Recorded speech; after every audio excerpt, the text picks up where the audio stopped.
வணக்கம் ஃப்ரெண்ட்ஸ், நம்ம இந்த வீடியோவில் பார்க்க போகிறது என்னன்னு பார்த்தீங்கன்னா 9th ஸ்டாண்டர்ட் ஜியாகிரஃபியில் இருக்கக்கூடிய செகண்ட் லெசன் பார்க்க போகிறோம். ஸோ ஆல்ரெடி ஃபர்ஸ்ட் லெசன் பார்த்துட்டோம். அதில் நிலக்கோலம் 1 புவி அகச்செயல்பாடுகள் அப்படிங்கிறது பார்த்தோம். அந்த வீடியோ நம்மளோட பிளேலிஸ்ட்டில் இருக்குது. அதாவது ஜியாகிரஃபிக்குன்னு தனி பிளேலிஸ்ட் க்ரியேட் பண்ணியிருக்கேன். ஸோ அதில் நீங்கள் செக் பண்ணலாம். அண்ட் இதில் புவி புறச்செயல்பாடுகள் பார்க்க போகிறோம். ஸோ அகச்செயல்பாடுகள் என்ன பார்த்தோம் அப்படின்னா பூமிக்கு உள்ள என்ன மாதிரியான நிகழ்வுகள் நடக்குது, என்னென்ன லேயர்ஸ் இருக்கு அப்படிங்கறத பார்த்தோம். சோ புவிக்கு உள்ள நடக்கக்கூடிய செயல்கள் எல்லாமே வெப்பத்தினால தான், வெப்பத்தினால அழுத்தத்தினால மட்டும்தான் அது நடைபெறுது. ஆனா இந்த புவியோட மேற்பரப்புல நடக்கக்கூடிய செயல்கள் எல்லாமே சூரிய சக்தினாலையும் புவியீர்ப்பு விசையாலும் தான் ஏற்படுகிறது. சோ இந்த புவி புற செயல்பாடுகளை ரெண்டா பிரிக்கிறாங்க. ஒண்ணு வானிலை சிதைவு மற்றும் பருப்பொருள் அசைவு அப்படின்னு சொல்றாங்க. இன்னொன்னு சமன்படுத்துதல் அப்படிங்கிறது இருக்கு. இந்த வானிலை சிதைவு பாத்தீங்கன்னா 3 வகையா நடைபெறும். இயற்கையா, செயற்கை, அதாவது கெமிக்கல் ரியாக்ஷன் அண்ட் உயிரின சிதைவு. இந்த 3 வகையா நடைபெறும். சமன்படுத்துதல்ல அரிப்பினால் சிதைவுறுதல், படிவுகளால் நிரப்பப்படுதல். இந்த ரெண்டும் இதான் இந்த பாடம் ஃபுல்லா பார்க்க போறோம். ஆக்சுவலா இந்த பாடம் கொஞ்சம் பெரிய பாடம் தான். பட் என்னென்ன படிக்கணும் அப்படிங்கிறத மட்டும் நான் உங்களுக்கு சொல்லிக்கிட்டே வரேன். அதை மட்டும் நீங்கள் நோட் பண்ணி வச்சு படிச்சுக்கோங்க, ஓகேவா? ஃபர்ஸ்ட் வானிலை சிதைவு. வானிலை சிதைவுனா என்னன்னா ஒன்றும் இல்லை, புவியோட மேற்பரப்பு எதோட தொடர்பு கொண்டு இருக்கு, வளிமண்டலத்தோட தான் தொடர்பா இருக்கு. ஸோ அப்போ வளிமண்டலத்தால இந்த புவியோட மேற்பரப்புல பாறை சிதைவுறதோ அழிதலோ நடந்துகிட்டே இருக்கும். ஸோ இந்த செயல்பாடு தான் வானிலை சிதைவு. மெயினா பாறைகள் சிதைவடைகிறது அழிகிறது பற்றி தான் நம்ம இந்த வானிலை சிதைவுல பார்க்க போறோம். ஸோ இதுல 3 வகை இருக்குன்னு பார்த்தோம். இயற்கை சிதைவு, வேதியியல் சிதைவு, உயிரின சிதைவு. சரி, இயற்கை சிதைவுனா என்ன? அதுலயே வந்துருச்சு இயற்கை அப்படின்னு. அப்ப இயற்கை சக்திகளால பாறை சிதைவுடுது. இங்க கெமிக்கல் ரியாக்ஷன் நடக்காது. வேதியியல் மாற்றம் அடையாம இயற்கை சக்திகளால பாறைகள் சிதைவடைவதுதான் இயற் சிதைவு அப்படின்னு சொல்றாங்க. இது எதனாலனா மெயினா வெப்பத்தினாலதான், ஓகேவா? ஏன்னா பகல்ல நமக்கு சூரிய ஒளி இருக்கிறதுனால வெப்பமா இருக்கும். ஸோ பாறைகள் விரிவடையும், இரவுல பாறைகள் சுருங்கும். ஸோ இந்த மாதிரியான ரியாக்ஷனாலதான் பாறைகள் சிதைவுறுது. இதுல பாத்தீங்கன்னா பாறை உரிதல், பாறை பிரிவடைதல், சிறு துகள்களாக சிதைவுறுதல். இதெல்லாம் பார்த்தாலே சொல்லலாம். பாறை உரிகிறதுனா என்ன, வெங்காயத்தோல் மாதிரி. இங்க பாத்தீங்கன்னா தெரியும், இந்த வெங்காயத்தோல் எப்படி உரிச்சு அப்படி வரும், அது மாதிரி பாறை உரிகிறது, ஓகேவா? சோ இதுவும் வெப்பமா இருக்கு, குளிர்ச்சியா இருக்கு. இந்த மாறுபாட்டினாலதான் இந்த நிகழ்வும் நடைபெறுது. சோ இதை பாறை உரிதலை மேல் தகடு உரிதல் அண்ட் நொறுங்குதல் சொல்லி 2 வகையா பிரிக்கிறாங்க. மேல் தகடு உரிதல்னா மேல இருக்கக்கூடிய லேயர் அப்படியே லேயர் லேயரா போறது. நொறுங்குதல்னா அப்படியே அப்பளம் நொறுங்குன மாதிரி நொறுங்குறது, அவ்வளவுதான். இதுதான் பாறை உரிதல் அப்படின்னு சொல்றாங்க. அடுத்து சிறு துகள்களாக சிதைவுறுதல், கிரானுலர் டிஸ்இன்டகிரேஷன் அப்படின்னு சொல்றாங்க. அதாவது சிறு துகள்களாக சிதைவுறுதல், குட்டி குட்டியா பாறை சின்ன சின்ன கல்லா சிதைவுறது தான் சிறு துகள்களாக சிதைவு. மோஸ்ட்லி படிவு பாறைகள் காணப்படக்கூடிய இடங்கள்ல தான் இந்த நிகழ்வு நடக்கும். இதுக்கும் காரணம் அதிகமான வெப்பம் தான். ஓகே, அடுத்து பாத்தீங்கன்னா பாறை பிரிவடைதல், பிரிந்து விடுறது. அப்ப அதாவது என்னன்னா நடுவில் அப்படி பிளந்து 2ஆ போயிடுறது. ஸோ இதுதான் பாறை சிதைவுறு. இந்த பாறை பிரிவடைதல் எதனால நடக்குது அப்படின்னா அழுத்தத்தினால, ஓகேவா? ஸோ அழுத்தத்தினால தான் இங்கே பாறை பிரிந்து விடுது. இதெல்லாம் ஜென்ரலா தெரிஞ்சுக்கிற வேண்டியதா. அடுத்து இதுதான் மெயின். இந்த தகவல் பேழை அப்படின்னு சொல்லி கொடுத்துருப்பாங்க. அதே மாதிரி நிறைய இன்ஃபர்மேஷன்ஸ் கொடுத்துருப்பாங்க. அதை மட்டும் நல்லா படிச்சுக்கோங்க.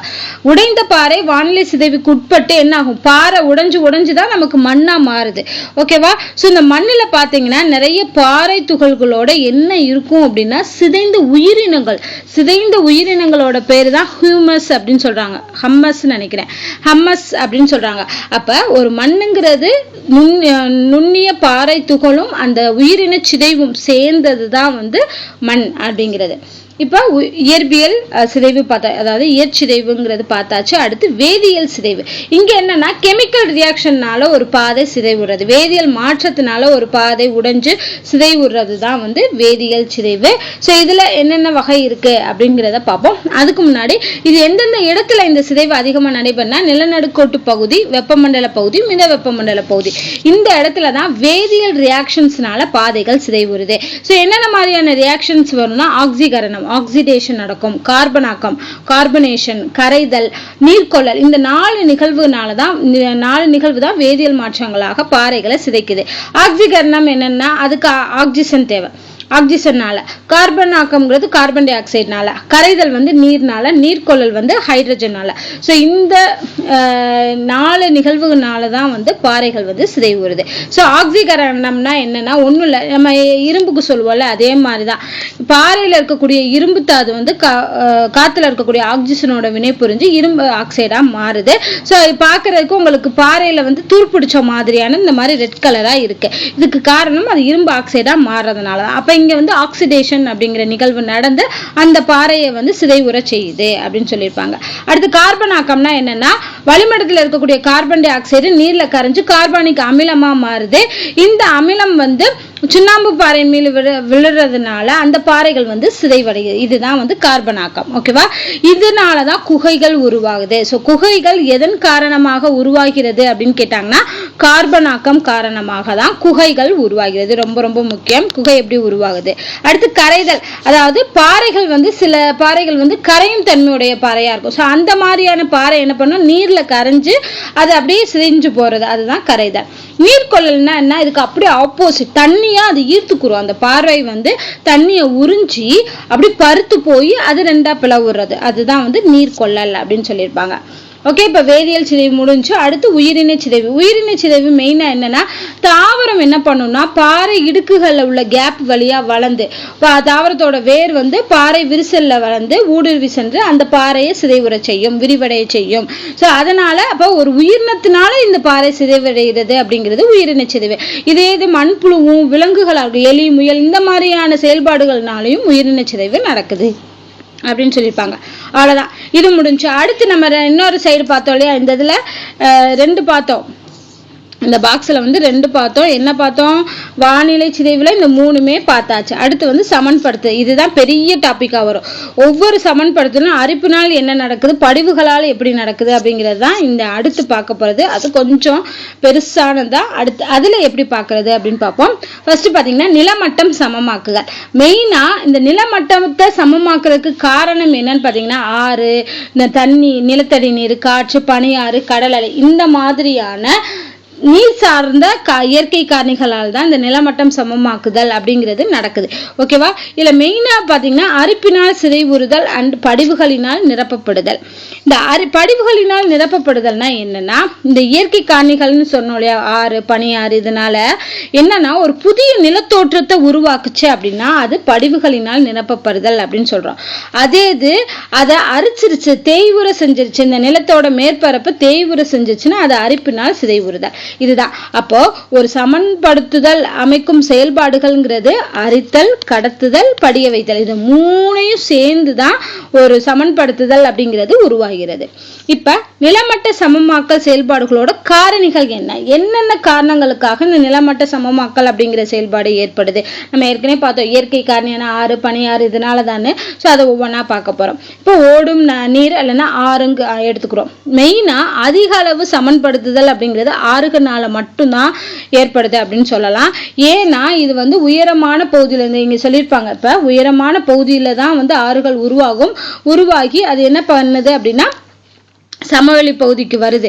ஸோ சமவெளி பகுதிக்கு வந்து என்னது தாழ் நிலங்களுக்கு செல்லுது. ஸோ இந்த மாதிரி தான் வந்து ஒரு ஆறுங்கிறது உருவாகிறது. அப்போ மலையிலையோ பீடபூமியிலோ தான் நமக்கு வந்து ஆறுங்கிறது உருவாகிறது. அது மழை நீர், பனியாறு, ஏரி, குளம்னு சொல்லி கடைசியில் போய் சேர்ந்து கடல்ல கொண்டு போய் சேர்த்துருது. அப்போ கடல்ல கலக்கக்கூடியது, அதாவது ஆறு பிறந்து அது கடல்ல கலக்கக்கூடிய இடம் தான் வந்து முகத்துவாரம் அப்படின்னு சொல்றோம். ஓகேவா? ஸோ இந்த பார்த்தீங்கன்னா தெரியும், இந்த படத்துல அழகா சொல்லியிருப்பாங்க. இங்க ஆறு இருக்கு, இந்த ஆறு ஜாயின் ஆகக்கூடியது எங்க கடைசியில கடல்ல, அதுதான் வந்து முகத்துவாரம் அப்படின்னு சொல்லியிருப்பாங்க. இப்ப ஆறுகளோட நிலைகள் இந்த படத்திலேயே நான் எக்ஸ்பிளைன் பண்ணிடுறேன். ஆறுகளோட நிலைகளை வந்து இளநிலை, முதிர்நிலை, மூப்பு நிலைன்னு சொல்லி 3ஆ பிரிக்கிறாங்க. இளநிலைனா எந்த இடத்துல ஸ்டார்ட் ஆகி அது கீழே வருது பாத்தீங்களா, அதுதான் வந்து இளநிலை. முதிர்நிலைங்கிறது அந்த மேல இருந்து கீழே வந்து ஒரு இடத்தை அடையுது இல்லையா, அது முதிர்நிலை. மூப்பு நிலைங்கிறது கடைசியில அந்த தாழ்நிலங்கள்ல போய் ஜாயின் ஆகுது இல்லையா, அதாவது டெல்டா பகுதி, வெள்ளச்சமவெளி, அந்த மாதிரி பகுதிகளில் போய் ஜாயின் ஆகுது இல்லையா, அதுதான் மூப்பு நிலை. அதுதான் இங்க சொல்லியிருப்பாங்க. ஸோ ஆற்றின் போக்க பொறுத்து இதை வந்து 3 வகையா பிரிக்காங்க. அப்பர் ஹவுஸ், upper course, middle course, lower course அப்படின்னு. இளநிலை அப்படிங்கிறது என்னன்னா இங்க மெயினா அரித்தல் தான் முதன்மை செயலா நடைபெறும். ஏன் அரித்தல் அப்படின்னா இது ஹையஸ்ட் பாயிண்ட்ல இருந்து கீழே வருது இல்லையா, ஸோ அப்போ ஃபோர்ஸ் வந்து அதிகமா இருக்கும். ஸோ அப்போ என்ன பண்ணுவோம், அங்கே கீழே இருக்கக்கூடிய பாறைகள், அங்க இருக்கக்கூடிய பொருட்கள் எல்லாத்தையுமே அரிக்குது. அப்ப அப்பர் ஹோஸ்ல இருந்து வர்றது மெயினான வேலை வந்து அரித்தல் அப்படின்னு சொல்றாங்க. ஓகேவா? ஸோ இந்த அரித்தல் இந்த அப்பர் ஹவுஸை பொறுத்து நிறைய நிலத்தோற்றங்கள் வந்து உருவாகுது இதை அரிக்கிறதுனால. என்னென்னு பார்த்தீங்கன்னா வி வடிவ பள்ளத்தாக்கு, மலை இடுக்கு, குறுகிய பள்ளத்தாக்கு, இணைந்த கிணைக்குன்று, அப்புறம் துள்ளல் குடக்குழிகள், அப்புறம் நீர்வீழ்ச்சி, மெயினா வாட்டர் ஃபால்ஸ். ஏன்னா ஹையஸ்ட் பாயிண்ட்ல இருந்து தண்ணி கீழே விழுகிறது தான் நம்ம வாட்டர் ஃபால்ஸ்னு சொல்றோம். ஸோ அப்ப அப்பர் ஹோர்ஸ்ல இருந்து தான் நமக்கு நீர்வீழ்ச்சி என்பது உருவாகிறது. அடுத்து முதிர்நிலை மிடில் ஹோர்ஸ். இங்க வந்து சமவெளியை அடையுது. நம்ம சொன்னோம் இல்லையா, தண்ணி இங்க இருந்து விழுந்து இங்க சமவெளிக்கு வர்றது தான் வந்து மிடில் ஹோர்ஸ். ஓகேவா? ஸோ இங்க மெயினா என்னன்னா கடத்துறது. இது ஃபர்ஸ்ட் ஸ்டேஜ்ல வந்து உங்களுக்கு அரித்தல் அப்படிங்கிறது முதன்மை செயலா இருந்துச்சு. முதிர்நிலையில மிடில் ஹோர்ஸ்ல வந்து கடத்துறது, இங்க இருந்து ஒரு பொருளை எடுத்துட்டு போய் அங்க விடுறது, அதுதான் மெயின் வேலை. அப்ப ஆற்றோட வேகம் வந்து அதிகமா இருக்கும்போது நமக்கு கடத்துதல் வந்து அதிகமா இருக்கும். அதே இது ஆறோட வேகம் குறைஞ்சிருச்சுன்னா இது என்ன பண்ணும், கடத்தின பொருளெல்லாம் கொண்டு போய் ஒரு இடத்துல படிய வச்சிரும். ஏன்னா ஆற்றின் வேகம் கம்மி. அப்ப இங்க என்ன நடக்குது, கடத்துதலும் நடக்குது, படிய வைத்தலும் நடக்குது. இந்த முதிர்நிலைனால என்ன நிலத்தோற்றம் உருவாகுது அப்படின்னு பாத்தீங்கன்னா வண்டல் விசிறிகள், வெள்ளச்சமவெளிகள், இது ரெண்டும். அப்புறம் ஆற்று வளைவுகள், குருட்டாறுகள் ஆக்ஸ்போ லேக்ஸ்ன்னு சொல்லுவாங்க. குருட்டாறுகள் இல்லைன்னா குதிரை குழம்பு ஏரிகள்னு சொல்லுவாங்க. இதெல்லாம் வந்து எதனால வருதுன்னா இந்த முதிர்நிலைனால உருவாகுது. அடுத்து மூப்பு நிலைங்கிறது ஃபைனல் ஸ்டேஜ். இந்த இலைநிலையிலும் முதிர்நிலையிலும் அரித்து வரப்பட்ட பொருட்கள் எல்லாமே தாழ்நிலை சமவெளிகள்ல படிய வைக்கிறது. ஸோ கடைசியில கொண்டு போய் ஜாயின் பண்ணி விடும் இல்லையா, அந்த ஸ்டேஜ் தான் இது. இங்க வந்து மெயினான வேலை படிய வைத்தல் தான். ஓகேவா? ஸோ மேலே பார்த்ததுல வந்து கடத்துதலும் படிய வைத்தலும் நடந்துச்சு. ஆனால் இந்த மூப்பு நிலையில லோயர் கோர்ஸ்ல வந்து வெறும் படிய வைத்தல் மட்டும்தான் நடக்குது. ஓகே? ஸோ இதனால என்னென்ன சமவெளிகள், என்னென்ன நிலத்தோற்றங்கள் உருவாகுது அப்படின்னா டெல்டாக்கள் எதுல உருவாகுது, லோயர் ஹோர்ஸ். ஓகேவா? ஸோ அப்பர் ஹோர்ஸ்ல நம்ம என்ன பார்த்தோம், நீர்வீழ்ச்சி உருவாகுது அப்படின்னு பார்த்தோம். மிடில் ஹோர்ஸ்ல வந்து வெள்ளச்சமவெளி, வண்டல் விசிறி, குருட்டு ஆறு, ஆற்று வளைவுகள்லாம் உருவாகுதுன்னு பார்த்தோம். இந்த லோயர் ஹோர்ஸ்ல பாத்தீங்கன்னா டெல்டா, ஓத பொங்கு முகங்கள்னு சொல்லக்கூடிய நிலத்தோற்றங்கள்லாம் உருவாகுது. இப்ப ஆறை பொறுத்தளவுக்கு ரெண்டு வகையா சொல்லுவாங்க, துணையாறு, கிளையாறு. அதென்ன துணையாறு, கிளையாறு அப்படின்னா முதன்மை ஆற்றுடன் இணையும் அனைத்து சிற்றாறுகளும். இப்போ மெயினான ஒரு ஆறு வருது, அந்த ஆறுல இருந்து வந்து ஜாயின் ஆகுது பாத்தீங்களா, ஜாயின் ஆகுறது தான் வந்து துணையாறுன்னு சொல்றாங்க. அதே இது கிளையாறுனா என்னன்னா இந்த மெயின் ஆறுல இருந்து பிரிஞ்சு போறது. ஓகேவா? ஸோ முதன்மை ஆறுல இருந்து பிரிந்து செல்றது கிளையாறு. அப்ப துணையாறுனா ஜாயின் ஆகுறது, கிளையாறுனா பிரிஞ்சு போறது. அவ்வளவுதான் வித்தியாசம். இப்ப துணையாறுக்கு எக்ஸாம்பிள் வந்து பவானி ரிவர், கிளையாருக்கு வந்து கொள்ளிடம் ஆறு எக்ஸாம்பிள். ஓகேவா? அடுத்து இப்ப ஆற்றின் அரித்தல் அப்படிங்கிறத பார்த்தோம். இப்ப இதுல என்னன்னா அரிக்கிறதுனால என்னென்ன நிலத்தோற்றம் உருவாகுது அப்படிங்கிறத நம்ம இங்க பார்க்க போறோம். ஃபர்ஸ்ட் மலை இடுக்கு மற்றும் குறுகிய பள்ளத்தாக்கு. மலை இடுக்குன்னா உங்களுக்கு ஆறு என்ன ஆகும்னா மலை இடுக்குகள் இந்த மாதிரி இருக்கு இல்லையா, ஸோ மலையோட இடுக்குகள்ல போறது தான் வந்து இந்த நிலத்தோற்றம் உருவாகிறது. இது மெயினா பாத்தீங்கன்னா சிந்து மற்றும் பிரம்மபுத்திர ஆறுகள் இமயமலையில வந்து இந்த மாதிரியான நிலத்தோற்றத்தை தான் உருவாக்குகிறது. அப்ப மலை இடுக்குகள், குறுகிய பள்ளத்தாக்குகளுக்கு எக்ஸாம்பிள் வந்து சிந்து, பிரம்மபுத்திரா ஆறுகள் அப்படிங்கிறது மட்டும் ஞாபகம் வச்சுக்கோங்க. அடுத்து இந்த குறுகிய பள்ளத்தாக்கு அப்படிங்கிறது என்னன்னா இந்த மலை இடுக்குகள் வந்து ரொம்ப தூரம் நீண்டு இருந்துச்சு அப்படின்னா அதுதான் பள்ளத்தாக்கு, குறுகிய பள்ளத்தாக்குன்னு சொல்றாங்க. ஸோ அமெரிக்க நாட்டில் வந்து கொலராடோ அப்படின்னு சொல்லக்கூடிய ரிவர்னால கிராண்ட் கேன்யான் அப்படின்னு சொல்லக்கூடிய இடம் வந்து உருவாகிறது. இது வந்து குறுகிய பள்ளத்தாக்குக்கு சிறந்த எக்ஸாம்பிள்னு சொல்றாங்க. கிராண்ட் கேன்யான் அப்படிங்கிறது வந்து எந்த ரிவர்னால உருவாகுதுன்னா கொலராடோ அப்படின்னு சொல்லக்கூடிய ரிவர்னால உருவாகிறது. இது அமெரிக்கால இந்த ரிவர் வந்து போகுது. இது வந்து ஏற்படுத்தக்கூடிய நிலத்தோற்றம் வந்து குறுகிய பள்ளத்தாக்கு அப்படிங்கிறது. ஸோ இந்த எக்ஸாம்பிள் பார்த்துக்கோங்க. அடுத்து நீர்வீழ்ச்சி, வாட்டர் ஃபால். நமக்கு தெரியும் ஹையஸ்ட் பாயிண்ட்ல இருந்து தண்ணி வந்து கீழே விழுறதா வந்து நீர்வீழ்ச்சி அப்படின்னு சொல்றோம். ஸோ அப்போ வேகமா விழுந்துச்சுன்னா நமக்கு என்ன ஆகும், அங்க பாறைகள் எல்லாத்தையும் அரிக்கும்.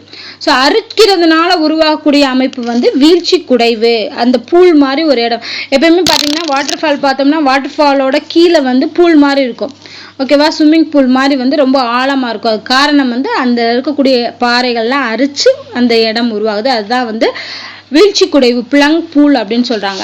ஸோ உலகிலேயே மிக அதிக உயரமான நீர்வீழ்ச்சி எது அப்படின்னு பார்த்தீங்கன்னா ஏஞ்சல் நீர்வீழ்ச்சி. இது ரொம்ப ரொம்ப முக்கியம், எக்ஸாம்ல கேட்கலாம். வெனிசுலால உள்ள ஏஞ்சல் நீர்வீழ்ச்சி தான் மிக உயரமான நீர்வீழ்ச்சி. இதோட உயரம் வந்து 979 மீட்டர். ஓகேவா.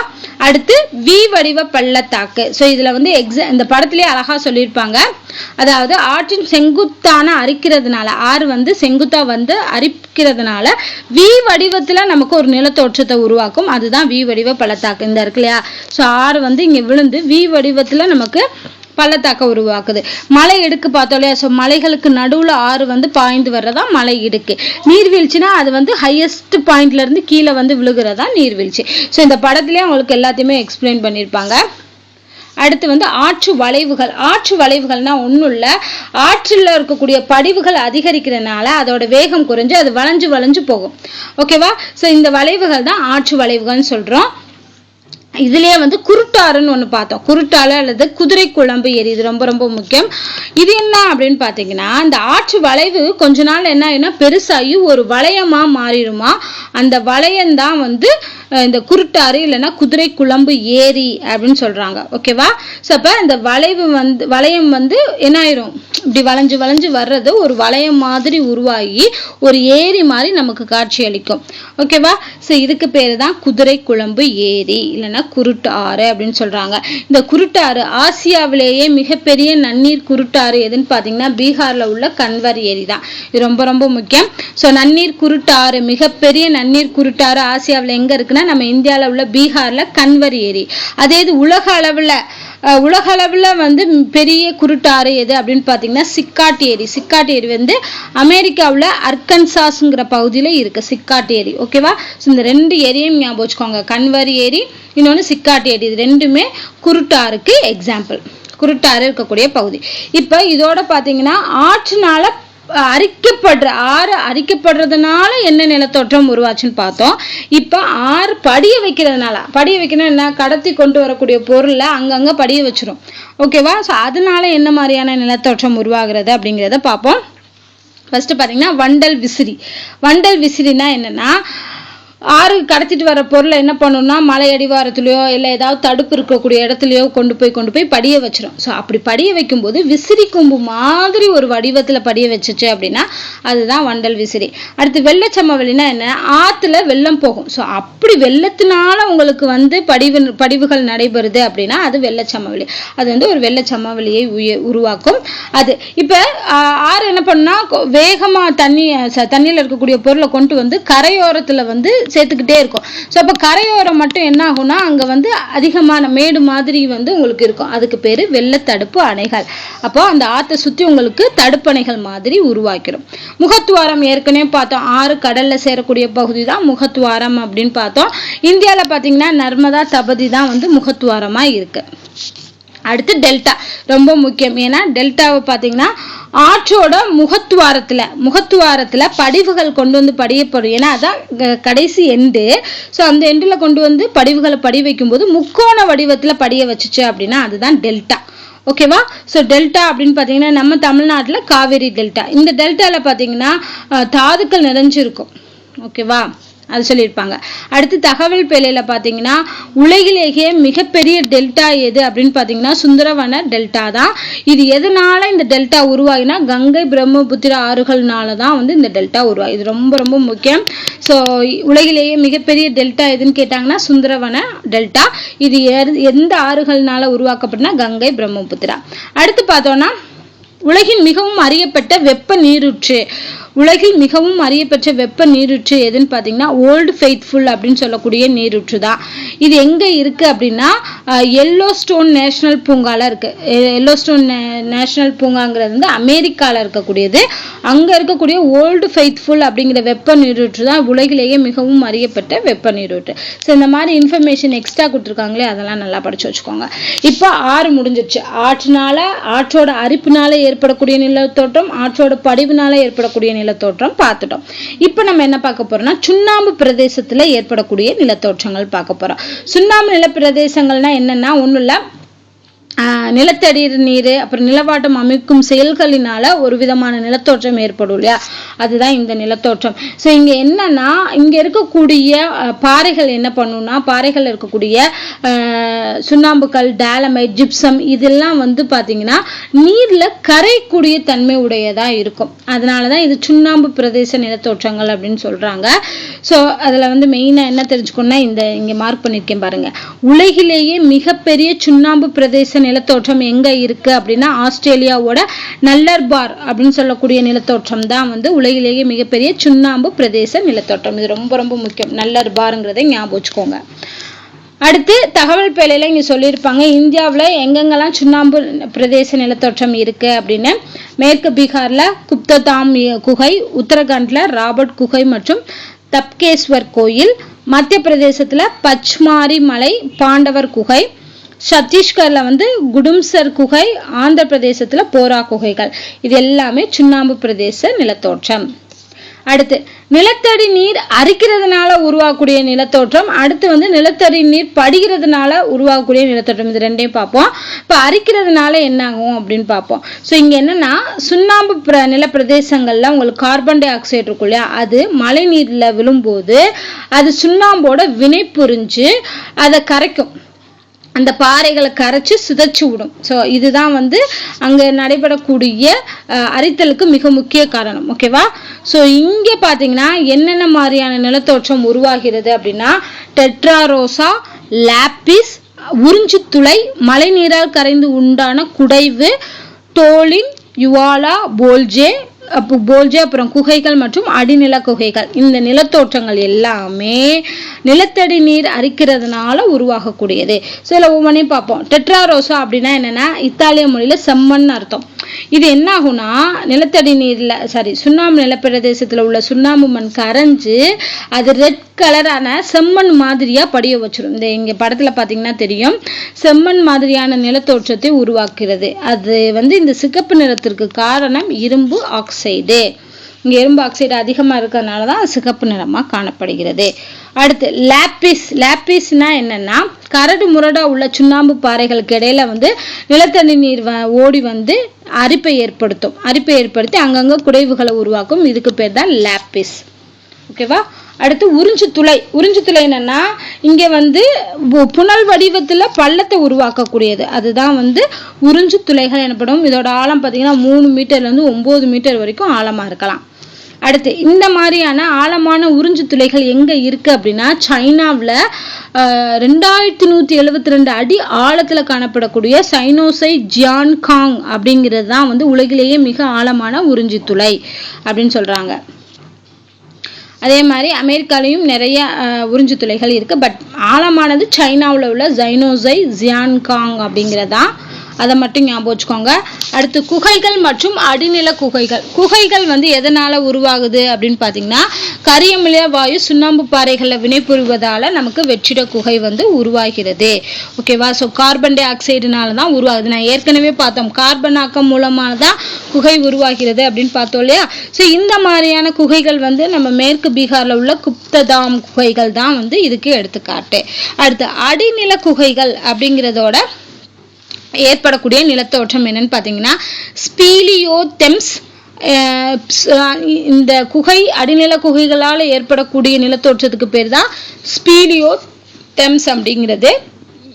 இதுல பாத்தீங்கன்னா அடுத்து டிரேவர்டைன், ரூஃபா, டூஃபா, சொட்டு படிவுகள் இது எல்லாமே இதுல அடங்கும், இந்த ஸ்பீலியோதெம்ஸ்குள்ள அடங்கும் அப்படின்னு சொல்லியிருக்காங்க.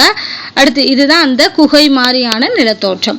குகைகளில் காணப்படும் பூச்சி இனங்கள் வந்து பார்வை திணை இழந்து விடுமா, அதனால அதோட அந்த உணர் கொம்புகள் தான் அதுக்கு பார்வை திறனை ஈடு செய்யறதுக்கு இருக்கக்கூடியது. ஓகேவா? ஸோ இது வந்து பார்வைகள்ல இருக்கக்கூடிய பூச்சி இனம் வந்து கண் பார்வை திறனை இழந்து விடுறதுனால அதோட உணர் நரம்புகள் தான் அதுக்கு கண் பார்வை திறனை கொடுக்கிறது அப்படின்னு சொல்லி இங்க கொடுத்திருக்காங்க. ஓகே, அரித்தலால என்ன நிலத்தோற்றம் ஏற்படுச்சுன்னு பார்த்தோம். இப்ப படிய வைக்கிறதுனால என்ன நிலத்தோற்றம் ஏற்படுது அப்படிங்கிறத பார்ப்போம். ஃபர்ஸ்ட் கல் விழுது, கல்முனை, செங்குத்து, கல்தூண். இது மூணையுமே வந்து பாத்தீங்கன்னா இந்த படத்துல அழகா சொல்லியிருப்பாங்க.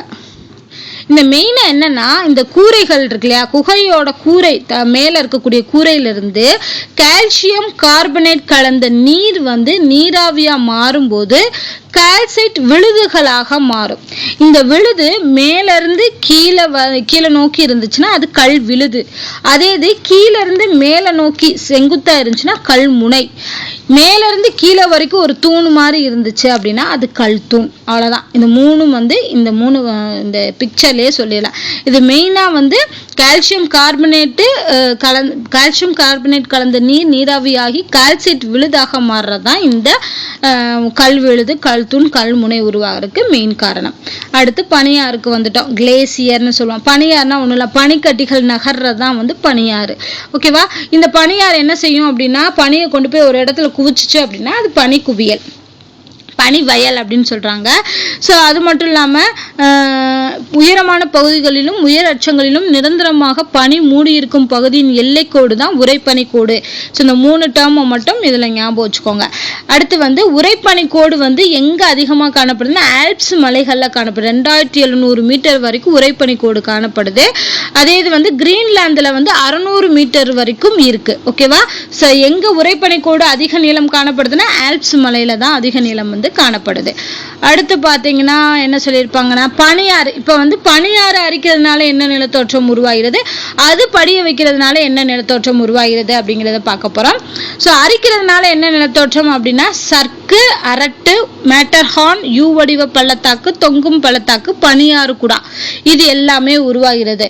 ஸோ இந்த மாதிரியான பனி அரிக்கிறதுனால நிலத்தோற்றம் உருவாகிறது வந்து மோஸ்ட்லி சுவிட்சர்லாந்து, நார்வே நாட்டில். ஏன்னா அங்கதான் வந்து பனியால மூடப்பட்ட நாடுகள்னு சொல்லலாம். ஸோ இந்த மாதிரியான நாடுகள்ல தான் அதிகம் காணப்படுது.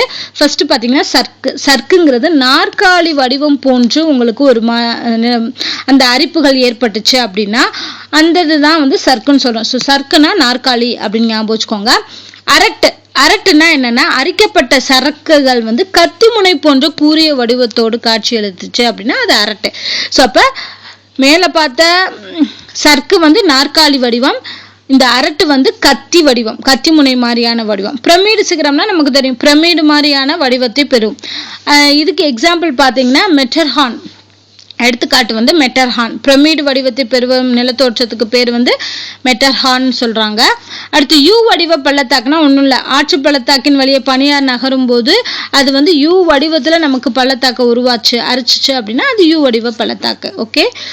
அடுத்து இதெல்லாமே வந்து இங்க எக்ஸாம்பிள் சொல்லியிருப்பாங்க. தொங்கும் பள்ளத்தாக்கு, இதுல அரட்டு, இது மேட்டர்ஹார்ன், இது சர்க்குகள், இது பனியாற்று பள்ளம், அப்புறம் இது வந்து தொங்கும் பள்ளத்தாக்கு. ஸோ இந்த பனியாறு தொங்குற மாதிரி இருக்கு இல்லையா, இது தொங்கும் பள்ளத்தாக்குன்னு சொல்லியிருப்பாங்க. அடுத்து பனியாற்று குடா அப்படின்னா என்னன்னா கடல் பகுதியாக அமிழ்ந்திருக்கும் பனியாறு. கடல் பகுதிகளில் இருக்கக்கூடிய பனியாறு தான் வந்து பனியாறு குடாக்கள் அப்படின்னு சொல்லி அழைக்கப்படுது. இது வந்து அரிப்பினால் ஏற்படக்கூடிய நிலத்தோற்றம் முடிஞ்சு. அடுத்து படிய வைப்பதால் ஏற்படக்கூடிய நிலத்தோற்றம். ஸோ பனியாறு அடிச்சு வரும்போது அது வந்து நிறைய பாறை துகள்கள், கூழாங்கற்கள் எல்லாமே வந்து கொண்டு வந்து ஒவ்வொரு இடத்துலையும் படிய வைக்கும் இல்லையா. ஸோ அதுதான் வந்து படிய வைக்கிறது, பனியாறு படிய வைக்கிறது. ஸோ இதனால என்னென்ன நிலத்தோற்றம் உருவாகிறதுனா மொரைன்கள், ட்ரம்ப்ளின்கள், எஸ்கர்கள், கேம்ஸ், பனியாற்று வண்டல் சமவெளிகள். ஸோ இதெல்லாம் என்னென்னு பார்ப்போம். மொரைன் அப்படிங்கிறது என்னன்னா பனியாறு படிய வைக்கக்கூடிய அந்த படிவுகளுக்கு பேரே மொரைன் தான். ஓகேவா? ஸோ இந்த இருக்குல்லையா, இந்த படத்துல பாத்தீங்கன்னா தெரியும். அவ்வளவுதான், அதை மட்டும் தெரிஞ்சுக்கோங்க. அடுத்து ட்ரம்ப்ளின்னா என்ன அப்படின்னா வெட்டப்பட்ட முட்டை போன்ற வடிவத்துல இருக்கக்கூடிய அந்த படிவுகள் வந்து ட்ரம்ப்ளின்கள் சொல்றோம். எஸ்கருங்கிறது குறுகிய தொடர் குன்றுகள் வந்து எஸ்கர்கள் என்று அழைக்கப்படுகிறது. ஸோ இந்த அளவுக்கு தெரிஞ்சுக்கிட்டா போதும். அடுத்து பாத்தீங்கன்னா காற்று நமக்கு தெரியும். பூமியோட மேற்பரப்புல கிடைமட்டமாக வாயு நகர்ந்துச்சு அப்படின்னா அதுதான் காற்று அப்படின்னு சொல்றோம்.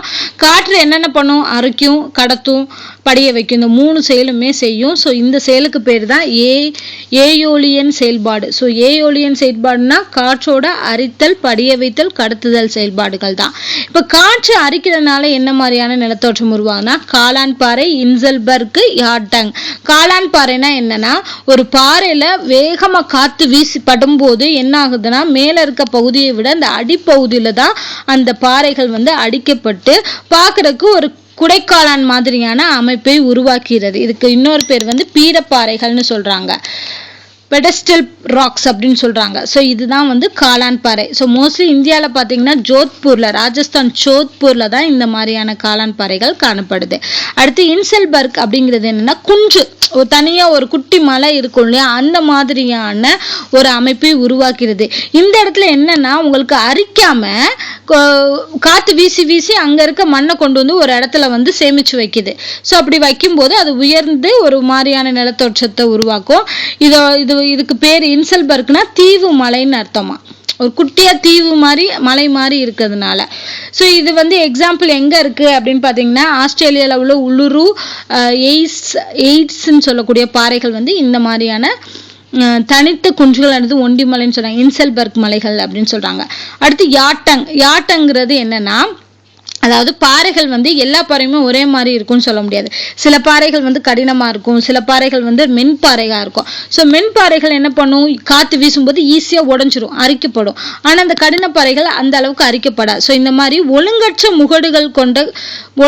முகடுகள் மாதிரி காட்சி அளிக்கும். ஸோ இந்த மாதிரியான நிலத்தோற்றங்கள் தான் யாட்டங் அப்படின்னு அழைக்கப்படுது.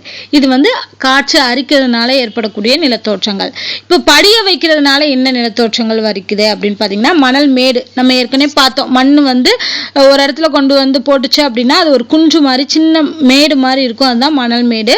அடுத்து பர்ஹான்னா இந்த மாதிரி பாலைவனங்கள்ல இருக்கும், பிறை வடிவத்துல தனித்து காணப்படக்கூடிய மணல் மேடுகள். பிறை வடிவத்துல தனித்து காணப்படக்கூடிய மணல் மேடுகள் தான் பர்ஹான்கள். குறுக்கு மணல் மேடுகள் அப்படின்னா என்னன்னா இந்த மாதிரி சமசீரற்ற வடிவத்துல இருக்கும். இங்க வந்து காற்றோட வேகம் வந்து மாறி மாறி இருக்கும், ஒரே திசையில வீசினாலும் காற்றோட வேகம் வந்து மாறி மாறி இருக்கிறதுனால இந்த குறுக்கு மணல் மேடு வந்து உருவாகிறது. அடுத்து நீண்ட மணல் மேடுகள்னா அந்த மேடு வந்து ரொம்ப லாங் டிஸ்டன்ஸ் வரைக்கும் இருக்கும், தொடரா இருக்கும்.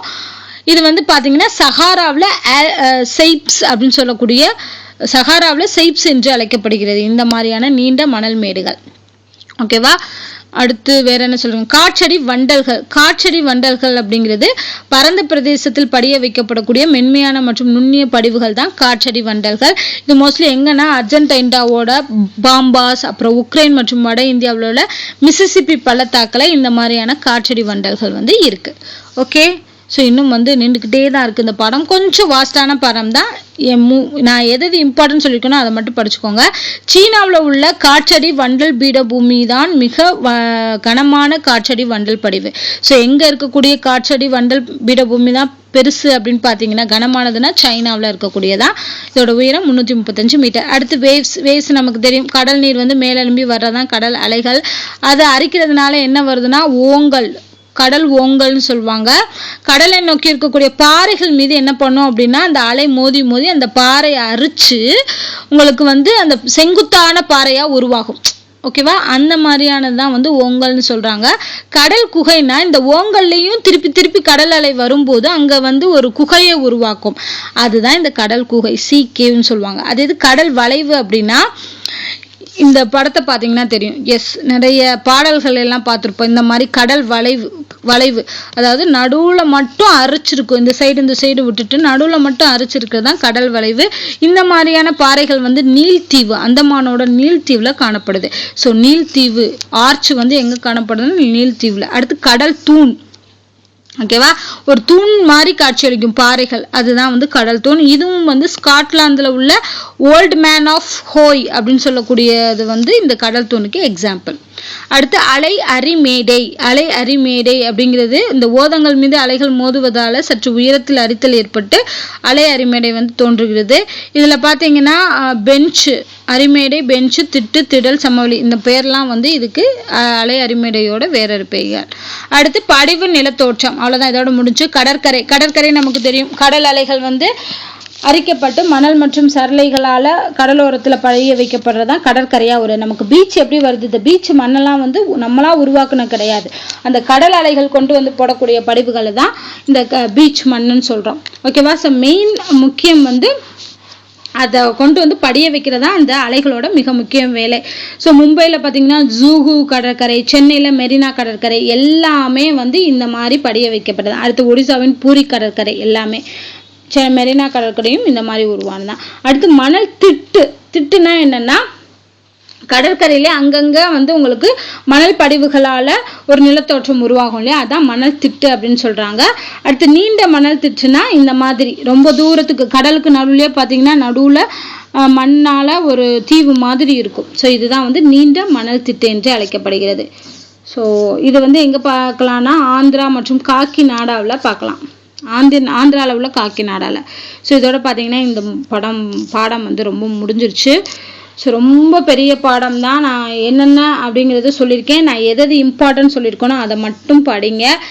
ஜஸ்ட் இந்த ஒரு வீடியோ நீங்கள் பார்த்தாலே போதும். இதை நீங்கள் திருப்பி போய் படிக்கணும்னு அவசியம் இல்லை. இந்த வீடியோ பார்க்கும்போதே நான் இம்பார்ட்டண்டாக சொல்லியிருக்க விஷயத்த மட்டும் நீங்கள் நோட் பண்ணி எடுத்துக்கிட்டீங்க அப்படின்னா இந்த பாடத்தை நீங்கள் ஃபுல்லாக படிக்கணுங்கிற அவசியம் கிடையாது. ஒரு வீடியோ தான். ஸோ கொஞ்சம் லென்த்தாக போயிடுச்சு. இனி அடுத்து வரக்கூடிய பாடங்கள்லாம் நமக்கு கொஞ்சம் சிம்பிளாக இருக்கும். அதை நம்ம சிம்பிளாக படிக்கலாம். ஸோ இதே மாதிரி இதுக்கு முன்னாடி போட்ட வீடியோஸ் எல்லாமே பிளேலிஸ்ட்டில் இருக்குது. இந்த வீடியோ உங்களுக்கு பிடிச்சிருந்தா லைக் அண்ட் ஷேர் பண்ணுங்கள். நன்றி.